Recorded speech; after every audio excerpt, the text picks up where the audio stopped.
The defense showed they're way ahead of the offense, and that's okay. You are Locked On Nittany Lions, your daily podcast on the Penn State Nittany Lions, part of the Locked On Podcast Network, your team every day. And thanks for making Locked On Nittany Lions your first listen and watch every single day. We are free and available wherever you get your podcast. Locked On Nittany Lions is your go-to podcast for Penn State rivals. Visit happyvalleyinsider.com for everything Penn State athletics. And I wrote up my final notebook for spring football. Blue and white game. It's special. It's fun. It's an annual tradition, but it is also the 15th and final spring practice. It is the conclusion of the spring season. So I got one more practice notebook for you. Everything offense, defense, special teams. And that's what we're going to be talking about in this episode. I had the offense, broke them down, quarterback, running back, wide receiver, everything. That is in that. Go check that one out. This one is defense and special teams. So the defensive line, linebackers, secondary, and then the kickers and punters and what we think is going to happen there. Special teams got a lot of question marks. I will leave that as the tease. And we'll begin up front and then push backwards. Defensive line. Wow. Defensive end, they got some dudes. Seriously, the defensive end room for Penn State is stellar. And let's begin with Dennis-Sutton because he had by far the best day, the most valuable day of any player because he went on in an absolute tear. Dennis-Sutton was on the white roster, and I said, okay, that might be a little concerning when I saw that the rosters were released to Dennis-Sutton because that's essentially the backups, the scout. Why is he on the scout defense? Because the coaching staff wanted to see how he would do against the first string, and I understand. He did not disappoint. Double teamed all day, had 2 sacks, arguably the best game. He would be my defensive MVP from the blue-white game. So this is why they put him on the white team, because they wanted to see him go up against the first string offensive line and played exceptionally. Double teamed, 2 sacks, pressures, quarterback hits, you name it. Dennis-Sutton did everything. And then James Franklin went ahead in his post-practice, post-game, we'll call it a post-game presser, and said that Dennis-Sutton was a starter. So he's not going to jump Chop Robinson. He's not going to jump Adisa Isaac. But what that means is that he is going to play starter-like snaps. So he might not be the first guy out there on the football field every single game because can you blame Penn State? They got, like I said, they got some dudes at defensive end. But with Chop Robinson, Adisa Isaac, they can confidently rotate in Dennis-Sutton. How about Zuriah Fisher, someone who's coming back from a knee injury? Zuriah Fisher had a similar impact just behind Dennis-Sutton. 5 tackles, a tackle and a half for loss on the white defense. Zuriah Fisher has come a long way as well. So now you can couple those two together. You have Chop Robinson and Adisa Isaac, and then you have Zuriah Fisher. Don't forget about Amin Vanover, Dennis-Sutton. Those are 5 guys you can turn to, and any combination of pair them together, and it's a deadly tandem. It really is. I think that Penn State will lead the Big Ten in sacks, especially among defensive linemen, but just all across the board with the way that Manny Diaz likes to blitz. This isn't a controversial take. This isn't a bold take. It's the honest take. Penn State will lead the Big Ten, possibly the nation, in sacks with the group that they have.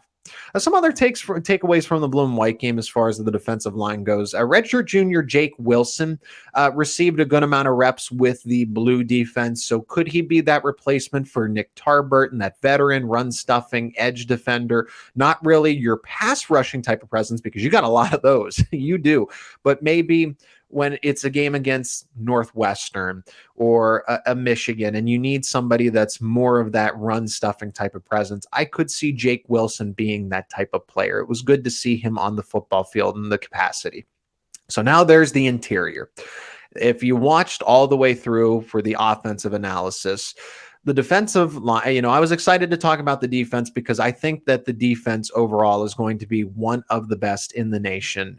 I think top 5 overall, top 10 in a minimum. They returned a lot of starters, but there is concern in the interior of the defensive line.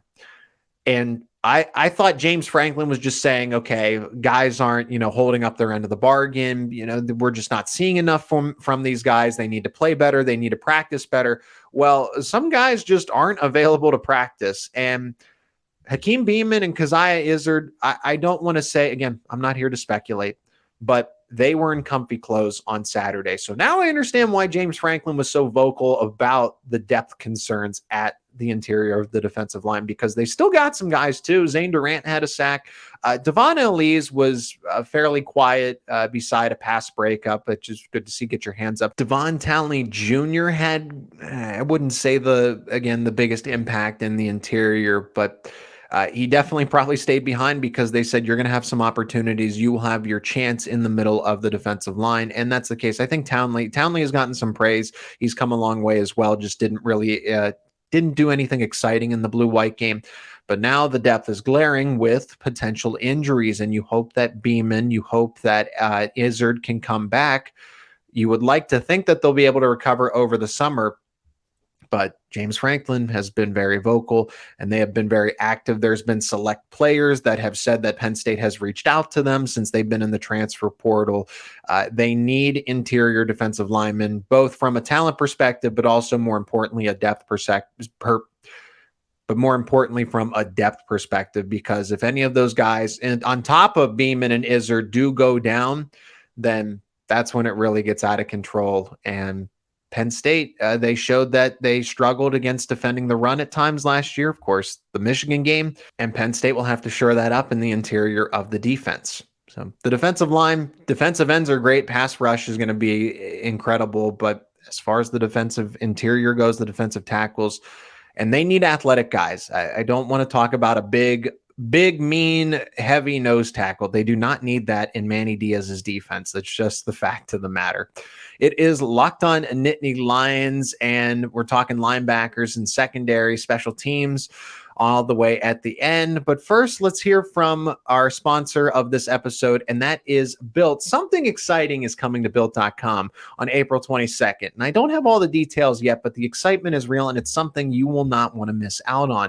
If you know how Built works, you know that they have the most incredible protein bars in the world, and they do these amazing flavor drops with unreal tasty flavors in limited quantity. So mark your calendars and head to Built.com on Saturday, April 22nd. Be one of the first to discover what all the hype is about. I can't wait to see what this new flavor is. Make sure to use a promo code LOCKEDON15 and you'll get 15% off your order. That is LOCKEDON15 and you'll get 15% off your order. Locked On Nittany Lions is now your go-to podcast for Happy Valley Insider Penn State rivals. Give happyvalleyinsider.com a visit. We'll move away from the football segment by segment, and now we go to the linebackers.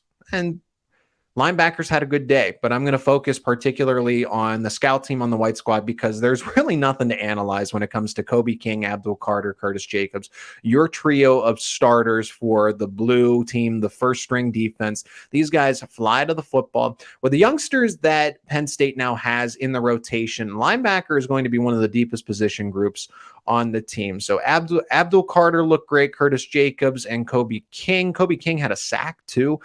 So the blitzing from Manny Diaz is going to be another strength of the defense coming from the linebacker position. But what's more important is the depth in this case, because Abdul Carter really taking over the defensive side of things, Curtis Jacobs coming back, and Kobe King. What does that mean for the depth? How does the depth look? Well, Tony Rojas had a hell of a game against the first string offense. He led all players. This is period. Blue team, white team, didn't matter. He led all players with 9 total tackles. He had multiple pass breakups, 6 solo tackles. He can and he will be the backup to Carter and to Jacobs. And this is someone that he came in a little light to camp, right? He came in the winter workouts and put on nearly 30 pounds. And then there's that concern, well, how's he going to move after he puts on those 30 pounds? He moves fluidly, very well. That speed is there. He's a thumper. I like Tony Rojas, the way he plays the game, and I feel comfortable with Penn State burning his red shirt, and he should be the immediate backup at either one of those linebacker positions. I think you can play him anywhere. He's going to play either the on ball or the off ball. I don't think he'll play the mic, but he could if you really needed to, because that is going to be Tamir Robinson or Keon Wiley's responsibility. Tyler Elsdon didn't look like he suited up, but Tyler Elsdon, if he is dealing with something, an injury or whatever, just something off the field, Elsdon will be in the rotation with Kobe King. He was essentially a co-starter last year. I can't see him moving that far down the depth chart, but it was just really refreshing to see Tamir Robinson, who's dealt with the amount of injuries that he did at the high school level, really stunted, I would say, really repressed his development at the high school level because there was all this potential, and what was Robinson going to be able to do? And he couldn't showcase it. Well, now he could, and it looks like he hasn't missed a beat. Somebody who had a season-ending injury his senior year, had to miss the entirety of his senior season, and came to Penn State, enrolled early, and it looks like he belongs, that everything's there. He's put it together. He's put on the weight he's needed to, and he looks like he can be a Division I linebacker in the Power 5. So Tamir Robinson and Tony Rojas are very, very important additions to this team. They're young, but they play a lot. They play a lot older than they lead on, and excited to have them in the rotation and feel comfortable if they do, in fact, get on the field. And I expect both of their red shirts to be burnt.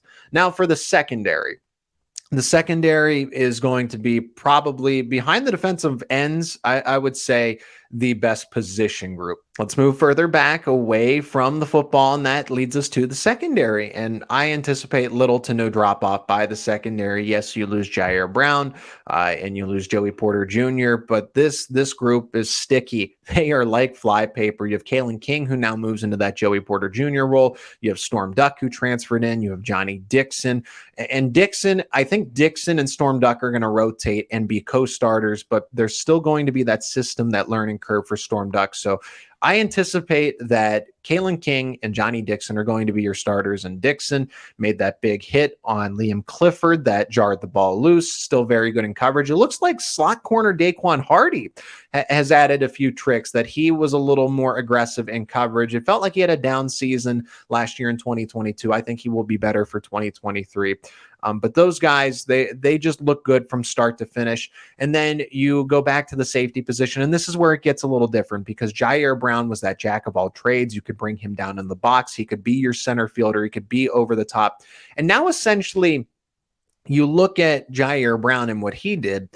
You can now split that, and you want that all in a player, right? You want to be able to have that complete package, but it feels like Keaton Ellis and Zakee Wheatley take the best attributes of a Jair Brown, and they have split them into their own right. So Keaton Ellis was the strong safety for the blue team, and Zakee Wheatley was the free safety, meaning that they are the presumed starters.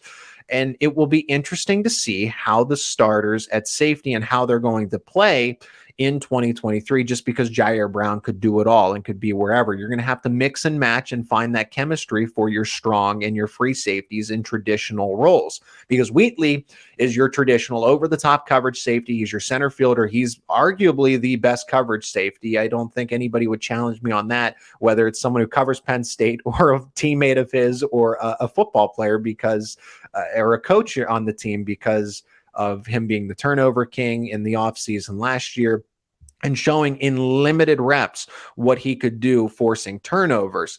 And then you have Keaton Ellis, who is your traditional in the box thumping type of defender, your additional linebacker with a little more speed and not as much size. Then there's KJ Winston. KJ Winston's physical. I like the play. I love the play of KJ Winston. I think Jalen Reed will also come back stronger than ever. He did have surgery following the Rose Bowl, but KJ Winston recognizes play development very well, and he was second on the white team with 6 tackles, so don't discount KJ Winston as a potential breakout player. Wheatley, he also came down and made some tackles as well, because that was my biggest criticism of Wheatley, was that, again, he boxed himself into being just an over-the-top coverage safety who makes a lot of turnovers, and there's nothing to bat an eye about that. You don't want to take that for granted. But Wheatley can complete his game by coming down and making those hits. So he had 4 tackles. I think that him being physical, or at least adding that aspect to his game, will just adjust well to the additional playing time. And the secondary didn't force a lot of turnovers. That's okay, because the quarterbacks took the safe route more often than not. one interception by Jashawn Green at the end of the game, late in the scrimmage. But this group made it difficult. Even though they didn't force turnovers, they made it difficult for either of the QBs, whether it was Drew Aller, whether it was Bo Prabula, to really get into rhythm. So at one point in time, Drew Aller did start to build some momentum at the end of the first half. I would say maybe in the middle of the second half, that's when he had a good string of throws and plays together. But the secondary, they're going to be sticky. They're going to be top in the game to couple with that pass rush and that blitzing that Manny Diaz is going to throw at opposing offenses. It is a Locked On Nittany Lions. Locked On's NFL mock draft special is here, and it's bigger than ever. Follow along with all 32 teams' first pick in a 6-episode ultimate mock draft experience. Only Locked On can deliver. All episodes are available now on the Locked On NFL Draft on YouTube and wherever you get your podcast. So check out Locked On NFL Draft. The special teams, and this is going to be a quick final segment. There are some things that we can take away from there, but the special teams, you have question marks at punt returner, you have question marks at punter, you have question marks at kickoff, you have question marks at kick specialist, long snapper, you name it. Well, so you can't take for granted the special teams unit. Penn State has been very blessed, frankly, with what they've had, whether it was Jordan Stout doing everything right, place kicking, kickoff, punting. Jordan Stout is probably one of the best punters that Penn State will ever see in its football history. I really do genuinely mean that. You had Parker Washington returning punts a year ago. Before that, you had Jahan Dotson, who teams just didn't kick to him anymore because they respected what he did as a punt returner. So now there's all these question marks. Jake Pinniger, for sometimes he was unreliable, but he was reliable enough to get the job done. And now you lose all of that over the past 2 years. The consistency. Barney and Moore last year made incredible strides and earned a scholarship.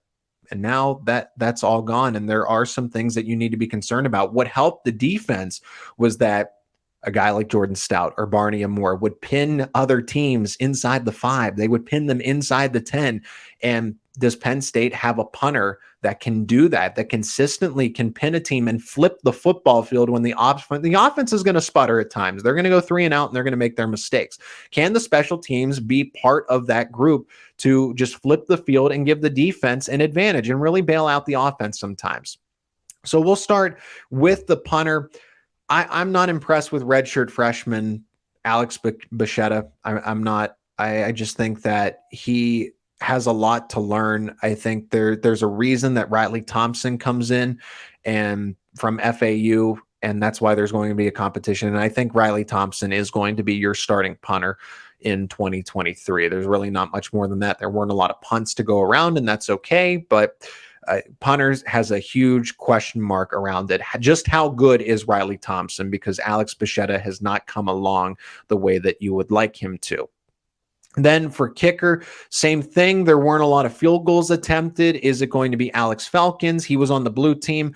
Is it going to be Sanders Sahadak? We saw Sanders Sahadak take the first kickoff, and Nicholas Singleton did catch it, even though there wasn't any sort of return. So anticipate that Singleton is going to be your starting kick returner. Sanders Sahadak will most likely be your kickoff specialist. But who is going to be your doing your place kicking? I will say Alex Falcons. Again, there is a reason that you brought him in through the transfer portal.